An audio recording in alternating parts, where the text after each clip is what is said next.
Hey guys, what's up? This is Travis with Idaho 2A Tactical. Hey, I just wanted to go over the installation of the Elftmann trigger in the metal B&T lower. I kind of got halfway through this and I thought it might be a good idea to just do a video. I don't know how quick this is going to be because I haven't done it yet. But this is a metal B&T lower, and I'm kind of halfway through the process right now when I thought about doing this. So for those out there who have not disassembled one of these, it's very similar to an AR. All you have to do is push out the two trigger pins here and here. It's not super easy to get them out because they're retained by springs. So, you know, your typical AR pin has the notch in it that is held in with a little subspring. Okay, so here is the trigger pack, and I'm going to kind of give you the kind of Cliff Notes version of how to go about doing this. So this is the original safety, right, for the B&T firearm here. I've taken this out, and just two words of caution, and we'll kind of talk about this later, but there's a safety lever here that has to slide off, and there's a spring underneath that is under tension, and that spring will shoot out on you if you're not careful. Also, if you can see in here, these plungers right here, and there's a plunger right under here for the safety.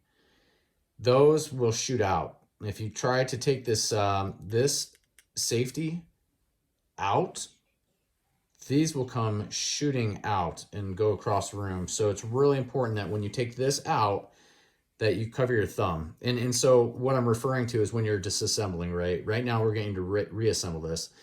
So for reassembly with the Elftmann trigger pack, this is specific to the metal lowers on this trigger pack because Elftmann has ground down the front end of this in order for it to be compatible with this pocket down in here. So when B&T, a little history here, when B&T made the APC9 Pro limited models with the metal lowers, they ended up having to, and this is per Elftmann where I'm getting this information. So B&T ended up having to send back the Elftmann trigger packs back to Elftmann to have these ground down because of this issue in here where this is recessed. This is, I think it's a half inch diameter recess. But this shelf in here caused a problem right here, the edge of the shelf.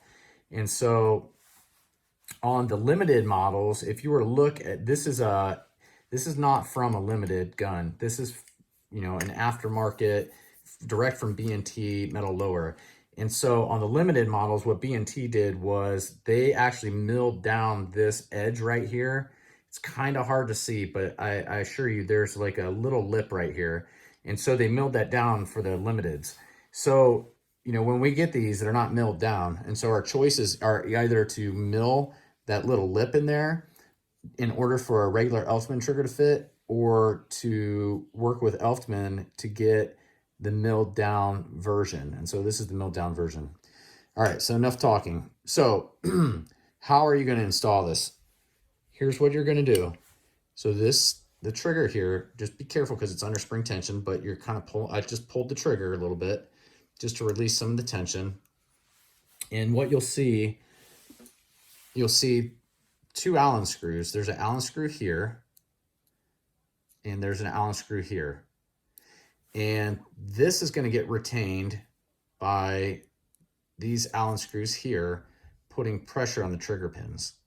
And these are threadless bushings. And what do I mean by that? Well, it's probably going to make sense to most people, but if you can see, this bushing here is threaded all the way through. Let's see if I can get that to focus. There we go. So this bushing is threaded all the way through. These have no threading in them. And so the internal diameter of the threaded bushings versus the threadless bushings are different. And so if you buy a trigger from Elftmann, they're going to come with the threaded bushings, and you almost have to specifically request that they're threadless in order to use the pins. So see, the threaded kind don't fit, right? Well, the threadless fit perfect. Now there's no retaining spring in these threadless bushings. And that's where those 2 Allen screws come in, because they're going to put pressure against these retaining pins. These have to be blue Loctited in. These Allen screws here and here, you have to put blue Loctite on them. And so what I recommend doing is you're going to back these out as far as you can get them without, I don't over loosen or tighten them when I back them out. Sometimes these springs get in the way of being able to do this. And if that's the case, if you have a small tool that you can use, I would recommend just kind of pushing those springs. If you can just push them a little bit out of the way. Obviously that one just doesn't want to go, so we're just going to kind of work around it. So I've loosened that up. They've kind of retracted back, and I'm going to work off camera, and I'll put a little blue Loctite here and a little blue Loctite there, and recock the hammer. You're going to drop your trigger pack in, and then you're going to seat your safety back in to the recess. So let's talk about that for a second. When you put these safeties in, they're a pain in the butt. And what I would recommend doing, I have these, right? But you're not probably going to have forceps. So you're probably going to need needle nose pliers. And you got to remember that these things are spring loaded. So if you put tension downward and you're not covering your thumb over it, they're going to, if you slip off, they're going to shoot up and out. But the point is, you need to depress this safety detent enough to slide this over it, okay? So I'm going to go off camera. I'm going to go ahead and do this, and then I'll bring back the video footage after I've gotten this in, because this is a 2-hand job, and I can't, I could do it right now, but it's going to be really cumbersome with the video. So I'm just going to push this down. I'm going to work this in. And when you do work it in, you have to rock this safety lever back and forth as you're pushing in order to get it to fit. And it's kind of challenging, and it might, get a little frustrating. But make sure this stays loose while you do this. Otherwise, if you set this first, you're not going to be able to get the safety back in. All right, I'll check back in with you in just a moment. All right, so what I normally do is I'll take a small Allen, the same size that I use for these set screws, and I'll pour a little blue thread lock on a piece of tape or something of that nature, and I just get a small drop on the end of my Allen, and I bring it in, and I just lay a little bit down on the threads of these screws in here, and that's all you've got to do. That way you're not dumping blue Loctite down in the housing of this thing and making it all nasty. So that's my recommendation. It doesn't take a lot. A little bit of blue thread lock goes a long way. Just wet the threads just a little bit. Let's get them a little wet. All right. Let's put that safety back in. Okay, so what I've done off video is I put the plunger in. I've got it depressed, and I've got the barrel of the safety. I'm not sure the exact nomenclature, but basically the barrel of the safety is covering that plunger. And I'm going to tell you, this is kind of tricky. It's not super simple. It's not super straightforward, but I just kind of bring it in and I'll rock it as I push inward, and then it will seat. You can almost never get away without marring this a little bit. It's almost impossible. So once you get to that point, this trigger pack is still loose in here, and that's what you want. You need it to stay loose, okay? So that's in there. I recommend, as far as the trigger goes, there's 2 settings, and I'm not sure why that is, but you can get it so the hammer goes all the way forward, and then there's the first click, the second click, and there's the disconnector down there, and the disconnector hasn't hit yet. So I take it up to that point, and if you have a long enough Allen, you'll be able to get down into the recess of that Allen screw. And I got the wrong size. Got two of them here. All right, so oh, I'm sorry. Before we do this, before we set these Allen screws, we have to put the pins back in. So let's do that. See, I'm human, and sometimes I've got to think things through a little bit too. So, all right, there's our first pin, the hammer pin. And then we've got the trigger pin. And sometimes it wants to line up and sometimes it doesn't. It shouldn't be something that you have to hammer in, okay? It should just kind of slide in. And just make sure that, you know, the sides are lined up, they're flush, they feel nice and flush how you want them set up. Now we can go ahead and we can set these screws. So these screws, there's no plate underneath, right? They're just going to press against the metal housing of the trigger. See if I can get this to fit okay. Sometimes those springs can be a little bit of a bugger. All right, so, and I torque them down fairly snug. I'm not so sure how tight you want to go with them, but I put them pretty tight. And they're going to have blue thread lock, so, you know, could they loosen up? Anything possible. But that's why we're using blue thread lock. Let's get this in. The spring is causing some troubles in there.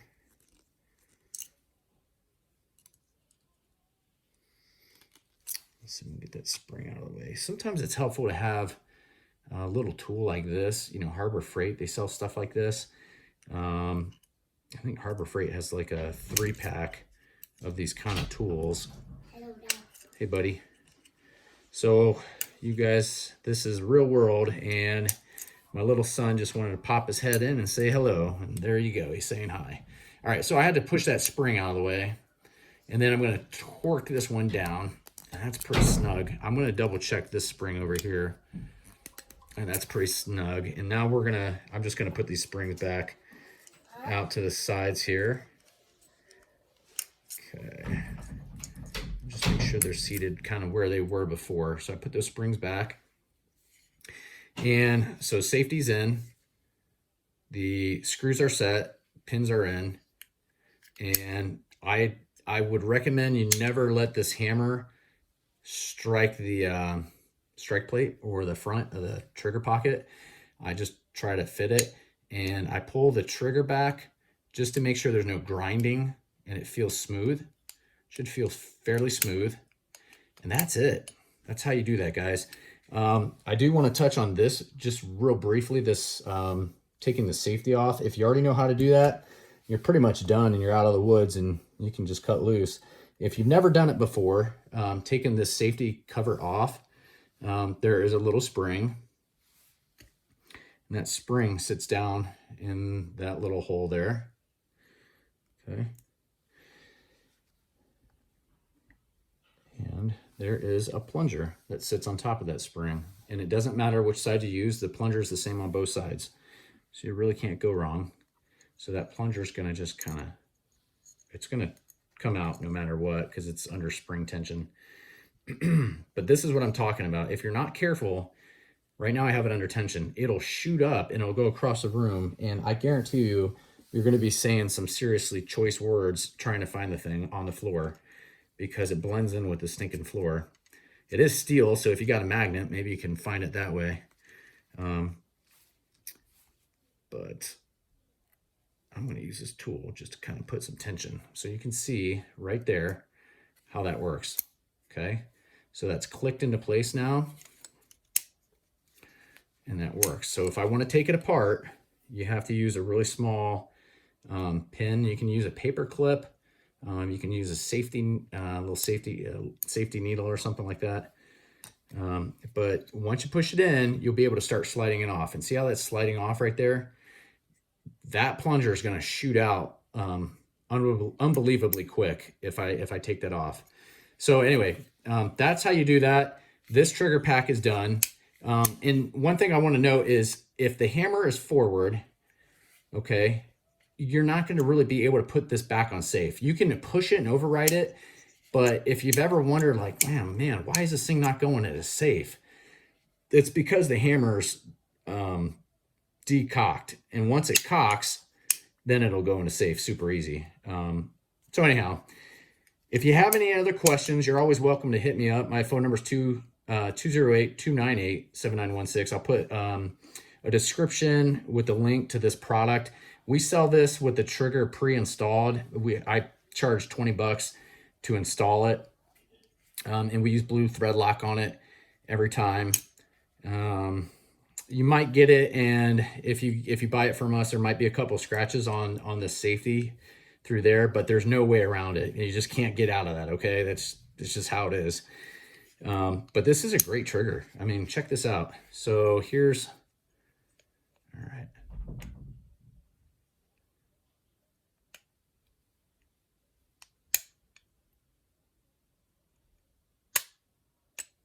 There's really no uptake.